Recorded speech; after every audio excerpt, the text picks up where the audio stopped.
Quel danger encourez-vous à engager un service traiteur incompétent et pas sérieux? Je suis Ange Kassi Yobo et votre wedding planner pour vous servir. Et aujourd'hui, nous allons parler des mauvais services traiteurs. Un service traiteur est une équipe qui a généralement en charge tout ce qui concerne la restauration pendant un événement, une activité donnée. Cela peut partir de la confection des différents plats, à la fourniture de ces plats bien sûr, à la fourniture aussi de la main-d'œuvre, de la logistique, jusqu'à même au débarras et à l'entretien de l'espace occupé pour cette activité. Il peut arriver que dans le choix de ces personnes, pour l'activité que nous menons, nous puissions être mal orientés ou nous puissions faire le mauvais choix de l'équipe qu'il faut pour cette activité. Alors déjà, il faut savoir quels sont les critères qui peuvent nous permettre de reconnaître déjà un bon service traiteur. C'est une réponse à laquelle il est vraiment difficile de répondre dans le sens où reconnaître un bon service traiteur ne peut pas se faire au coup d'œil. Mais les éléments qu'on peut utiliser sont déjà le témoignage, le vécu de ce service traiteur. Si vous avez déjà eu l'occasion de le voir à l'œuvre, ce sera un bon fondement sur lequel vous pourrez les choisir. Ou du moins, si vous ne les avez jamais vus à l'œuvre, mais que vous avez un témoignage, c'est-à-dire que vous avez déjà entendu parler d'eux en bien, déjà aussi c'est une bonne chose, c'est un bon fondement sur lequel vous pouvez les choisir. Mais même si vous n'avez pas ces informations, c'est-à-dire que vous ne les avez jamais vus à l'œuvre et vous n'avez pas d'informations sur eux et que vous les contactez et que en échangeant avec eux, vous êtes convaincu qu'ils pourront faire votre travail, il serait nécessaire que vous leur demandiez les 5 dernières prestations qu'ils ont déjà eu à exécuter, les contacts de ces personnes, entrez en contact avec eux, échanger avec eux et dites-leur, demandez-leur ce qu'ils ont apprécié et ce qu'ils n'ont pas apprécié.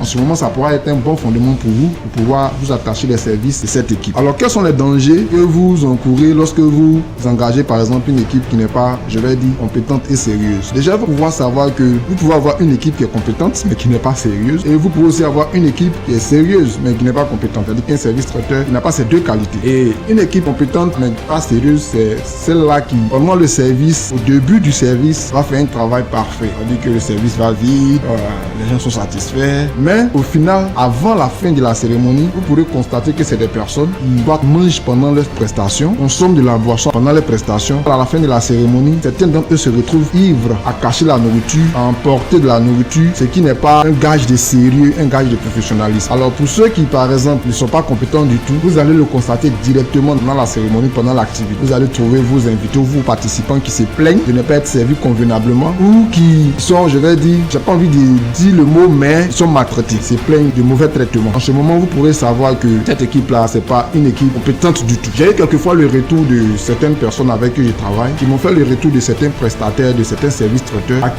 qui il a été vraiment compliqué de travailler, dans le sens où une dame, une décoratrice avec qui je travaille souvent m'a dit, pour une cérémonie de mariage, elle avait mis son matériel en location. Au moment d'aller récupérer son matériel, c'est avéré que c'était le service traiteur qui était chargé de faire le débarras. Et arrivé sur le lieu au moment de récupérer son matériel, elle avait constaté que toute l'équipe était ivre, tout le monde était ivre et le débarras n'avait pas été fait. En tout cas, elle avait été soulagée de voir que son débarras n'avait pas été fait, en constatant que ces personnes étaient ivres. Il allait avoir beaucoup de casses, ça allait compliquer un peu, ça allait lui occasionner non seulement des manques, mais aussi des dépenses supplémentaires aux organisateurs de l'événement, aux organisateurs de la cérémonie. Donc voici l'une des conséquences d'engager une équipe non professionnelle compétente, c'est qu'il peut avoir des dépenses supplémentaires qui seront occasionnées à cause de leur travail qui n'est pas sérieux, à cause de leur manque de professionnalisme. Je vais profiter aussi pour m'adresser aux services traiteurs. Lorsque vous êtes engagé pour une activité, vous êtes payé pour cette activité. Il devient donc important lorsque vous participez ou bien que vous restez à une activité que vous ne pensiez pas à vous servir automatiquement. En tout cas, c'est l'une des plaies que nous rencontrons dans le milieu des services traiteurs, c'est que les gens viennent avec l'esprit de se servir, pas forcément de servir les invités ou les participants de l'activité, mais de se servir. Et ce qui fait qu'ils peuvent brader ou boycotter ou, je vais dire, faire à la va-vite le service et garder beaucoup de nourriture dans l'intention d'en rapporter à la maison. Alors, puisque vous êtes payé, cela ne doit pas être votre priorité, cela ne doit même pas faire partie même de vos objectifs. Votre objectif est de venir servir les gens et retourner. Et s'il y a eu des restes que vous voulez emporter, il est nécessaire d'aviser d'abord l'organisateur ou le planificateur de cette activité afin qu'il puisse vous donner l'autorisation ou de